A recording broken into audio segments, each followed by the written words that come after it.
പ്രിയപ്പെട്ട പ്രേക്ഷകരെ, ലളിതാ സഹസ്രനാമത്തിലേക്ക് എല്ലാവർക്കും സ്വാഗതം. 5-ാമത്തെ ശ്ലോകം ഇന്ന് നമുക്ക് പരിചയപ്പെടാം. ഈ ശ്ലോകത്തിൽ ദേവിയുടെ നെറ്റിയിൽ എന്താണുള്ളത് എന്നൊക്കെയാണ് പറയാൻ പോകുന്നത്. ആദ്യം ശ്ലോകം പരിചയപ്പെടാം. ശ്ലോകം ഇപ്രകാരമാണ്: അഷ്ടമീ ചന്ദ്ര ബിഭ്രാജ ദളികസ്ഥല ശോഭിത മുഖചന്ദ്ര കളങ്കാഭ മൃഗനാഭിവിശേഷക. അർത്ഥം പറയാം. അഷ്ടമീ ചന്ദ്ര ബിഭ്രാജത്, അഷ്ടമി ചന്ദ്രനെ, എട്ടാമത്തെ ദിവസം ഉണ്ടാകുന്ന ചന്ദ്രൻ, എട്ടാമത്തെ ദിവസത്തിൽ ഉണ്ടാകുന്ന ചന്ദ്രനാണ് അഷ്ടമി ചന്ദ്രൻ എന്ന് പറയുന്നത്. ആ അഷ്ടമി ചന്ദ്രനെ ബിഭ്രാജത്, ബിഭ്രാജത് എന്നാൽ ധരിച്ചവൾ എന്നാണ് അർത്ഥം. അളികസ്ഥല ശോഭിത, അളികസ്ഥലം എന്നാൽ നെറ്റിത്തടം എന്നാണ് അർത്ഥം. നെറ്റിത്തടത്തിൽ ശോഭിത, ശോഭിത എന്നാൽ ശോഭിക്കുന്ന അല്ലെങ്കിൽ തിളങ്ങുന്ന എന്നൊക്കെയാണ് അർത്ഥം. അഷ്ടമി ചന്ദ്രനെ ധരിച്ച നെറ്റിത്തടമാണ് ദേവിയുടെ എന്നൊരർത്ഥം എടുക്കാം. ആ നെറ്റിത്തടം അഷ്ടമി ചന്ദ്രനാൽ ശോഭിക്കുന്നുണ്ട്. ദേവിയുടെ നെറ്റിത്തടം ചന്ദ്രനാൽ ശോഭിക്കുന്നുണ്ട്. അല്ലെങ്കിൽ നമുക്ക് മറ്റൊരർത്ഥമായി പറയാം, അഷ്ടമി ചന്ദ്രനെ പോലെ ദേവിയുടെ നെറ്റിത്തടം ശോഭിക്കുന്നുണ്ട്. അങ്ങനെയും ഒരർത്ഥം നമുക്ക് തിരിച്ചെടുക്കാം. ഇനി അഷ്ടമി ചന്ദ്രന് ഒരു പ്രത്യേകതയുണ്ട്. ചന്ദ്രനെ നമ്മൾ നിരീക്ഷിക്കുകയാണെങ്കിൽ ആദ്യം കറുത്ത വാവ് അല്ലെങ്കിൽ അമാവാസി എന്നൊക്കെ പറയുന്ന ആ ദിവസം കഴിഞ്ഞു കഴിഞ്ഞാൽ അതിനുശേഷം വരുന്ന ഓരോ ചന്ദ്രനും അല്പമായി വെളിച്ചം കൂടുതലായി ഇങ്ങനെ വരും. അതുപോലെ പൗർണമി കഴിഞ്ഞു കഴിഞ്ഞാൽ അല്ലെങ്കിൽ ശുക്ലപക്ഷം കഴിഞ്ഞു കഴിഞ്ഞാൽ അതിനുശേഷം വരുന്ന ചന്ദ്രൻ ആദ്യം ചെറിയ രീതിയിൽ കറുത്ത നിറം അല്ലെങ്കിൽ ഇരുട്ട് കലർന്നതായിരിക്കും. എന്നാൽ അഷ്ടമി ചന്ദ്രൻ എന്നാൽ എട്ടാമത്തെ ദിവസം വരുന്ന ചന്ദ്രൻ, കൃഷ്ണപക്ഷമായിക്കോട്ടെ ശുക്ലപക്ഷമായിക്കോട്ടെ, ഈ എട്ടാമത്തെ ദിവസം വരുന്ന ചന്ദ്രന് ഒരേ വലിപ്പമായിരിക്കും. അതായത് ഒരു സ്ഥിരതയുള്ള വലിപ്പമുള്ള ചന്ദ്രനായിരിക്കും അഷ്ടമി ചന്ദ്രൻ എന്ന് പറയുന്നത്. മറ്റൊരർത്ഥമായി പറയേണ്ടത്, അഷ്ടമി ചന്ദ്രനെ കൊണ്ട് നമ്മൾ ഉദ്ദേശിക്കേണ്ടത് അല്ലെങ്കിൽ നമ്മൾ മനസ്സിലാക്കേണ്ടത് പ്രാണോർജവുമായിട്ട് ചന്ദ്രന് ബന്ധമുണ്ട്. ചരാചരങ്ങളുടെ പ്രാണോർജം ഈ ഓരോ ദിവസവും, ശുക്ലപക്ഷത്തിലെയും കൃഷ്ണപക്ഷത്തിലെയും ഒക്കെ ഓരോ ദിവസം കഴിയുമ്പോഴും പ്രാണോർജത്തിൽ വ്യത്യാസം വരും. അതുകൊണ്ടാണ് ഓരോ ദിവസവും ഓരോ ദേവതയെ നമ്മൾ ആരാധിക്കേണ്ടതായി വരുന്നത്. കാരണം പ്രാണോർജത്തിൽ ഉണ്ടാകുന്ന മാറ്റങ്ങൾ കാരണമാണ്. അപ്പോൾ ആ പ്രാണോർജത്തെ സ്ഥിരപ്പെടുത്താൻ വേണ്ടിയാണ് നമ്മൾ ഓരോ ദിവസവും ഓരോ ദേവതകളെ ആരാധിക്കുന്നത്. ഇതാണ് അഷ്ടമി ചന്ദ്രൻ എന്നതുകൊണ്ട് അർത്ഥമാക്കുന്നത്. അതായത് വലിപ്പം മാറാത്ത ചന്ദ്രനാണ് അഷ്ടമി ചന്ദ്രൻ. ചന്ദ്രൻ മനസ്സിനെ സൂചിപ്പിക്കുകയാണ്, ജീവജാലങ്ങളുടെ മനസ്സിനെയാണ് സൂചിപ്പിക്കുന്നത്. ഒരർത്ഥമായി എടുക്കുകയാണെങ്കിൽ ജീവജാലങ്ങളുടെ മനസ്സിനെ നിയന്ത്രിക്കുന്നത് ദേവിയാണ്.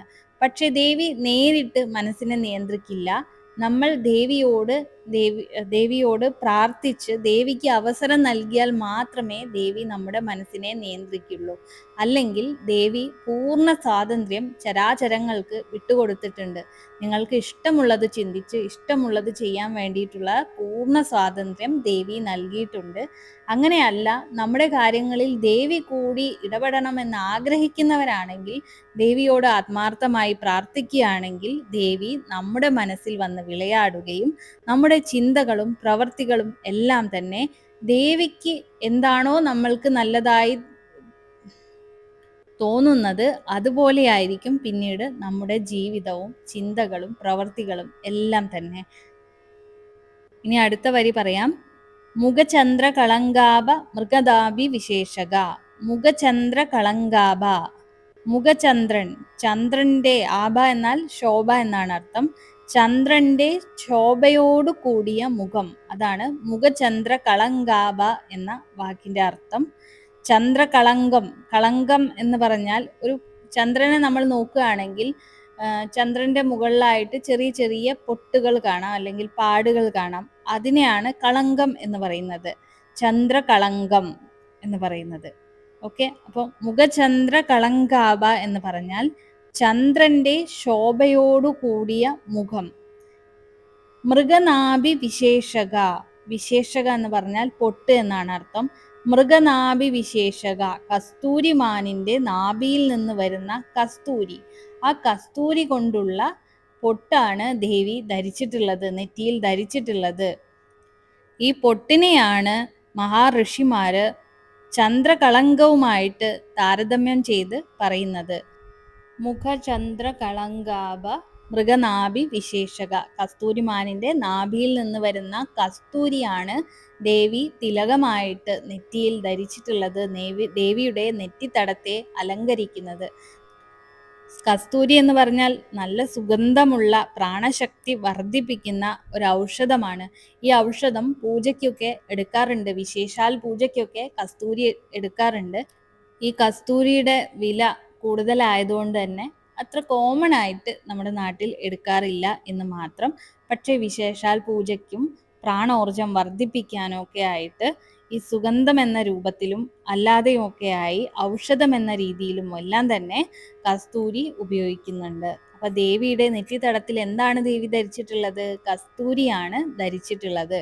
അപ്പൊ ഒന്നുകൂടി ശ്ലോകം പറഞ്ഞു തരാം. അഷ്ടമീ ചന്ദ്ര ബിഭ്രാജ ദളികസ്ഥല ശോഭിത മുഖചന്ദ്രകളങ്കാഭ മൃഗനാഭി വിശേഷക. ഇതിന്റെ അർത്ഥം കൃത്യമായി എല്ലാവരും മനസ്സിലാക്കി വെക്കുക. ദേവിയുടെ നെറ്റിത്തടത്തിനെയാണ് വിശേഷിപ്പിക്കുന്നത് ഈ ശ്ലോകത്തിലൂടെ. നെറ്റിത്തടത്തിനെ കുറിച്ചാണ് പറയുന്നത്. നെറ്റിത്തടത്തിൽ എന്താണ് ദേവി ധരിച്ചിട്ടുള്ളത്, കൂടാതെ ദേവി മറ്റുള്ളവർ ചരാചരങ്ങളുടെ മനസ്സിനെ എങ്ങനെയാണ് സ്വാധീനിക്കുന്നത് എന്നൊക്കെയാണ് ഈ ശ്ലോകത്തിൽ പറയുന്നത്. അപ്പൊ ഇന്നത്തെ ക്ലാസ് ഇത്രയേ ഉള്ളൂ. എല്ലാവർക്കും മനസ്സിലായി എന്ന് കരുതുന്നു. ഇനി മനസ്സിലാവാത്തവർക്കോ അല്ലെങ്കിൽ എന്തെങ്കിലും സംശയങ്ങളുള്ളവരോ കമൻ്റായിട്ട് അറിയിക്കുക. തീർച്ചയായിട്ടും നിങ്ങളുടെ കമൻറ്റിന് ഉത്തരം നൽകുന്നതാണ്.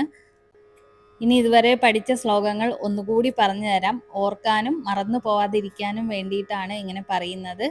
നമുക്ക് ആദ്യം തൊട്ട് പറയാം. ശ്രീമാതാ ശ്രീ മഹാരാജ്ഞി ശ്രീമത് സിംഹാസനേശ്വരി ചിദഗ്നികുണ്ഡ സംഭൂത ദേവകാര്യ സമുദ്യത ഉദ്യദ്ഭാനു സഹസ്രാഭ ചതുർബാഹു സമന്വിത രാഗസ്വരൂപ പാഷാഢ്യ ക്രോധാകാരാങ്കുശോജ്വല മനോരൂപേഷു കോദണ്ഡ പഞ്ചതന്മാത്ര സായക നിജാരുണ പ്രഭാപൂരമജ്ജത് ബ്രഹ്മാണ്ഡ മണ്ഡല ചമ്പകാശോക പുന്നാക സൗഗന്ധിക ലസത്കജ കുരുവിന്ദ മണിശ്രേണി കനത്കോടീര മണ്ഡിത. പിന്നീട് ഇന്ന് പഠിച്ചത് അഷ്ടമീ ചന്ദ്ര ബിഭ്രാജ ദളികസ്ഥല ശോഭിത മുഖചന്ദ്ര കളങ്കാഭ മൃഗനാഭി വിശേഷക. ഇത്രയുമാണ് നമ്മൾ ഈ ദിവസങ്ങൾ കൊണ്ട് ലളിതാ സഹസ്രനാമം ക്ലാസ്സിലൂടെ പരിചയപ്പെട്ടത്. അപ്പോൾ ഇന്നത്തെ ക്ലാസ് ഇതോടെ ഇവിടെ അവസാനിപ്പിക്കുകയാണ്. നിങ്ങൾക്ക് എന്തെങ്കിലും സംശയങ്ങൾ ഉണ്ടെങ്കിൽ കമൻ്റായിട്ട് അറിയിക്കുക. കൂടാതെ ഇത്രയും ഭാഗം നന്നായി ചൊല്ലി പഠിക്കാനും അതുകൂടാതെ ഏകദേശം ഒരർത്ഥം മനസ്സിൽ കുറിക്കാനും നിങ്ങൾ ശ്രദ്ധിക്കണം. എല്ലാവർക്കും ദേവി കൃപാ കടാക്ഷം ഉണ്ടാകട്ടെ എന്ന് പ്രാർത്ഥിച്ചുകൊണ്ട് അടുത്ത ക്ലാസ് വരേക്കും നന്ദി, നമസ്കാരം.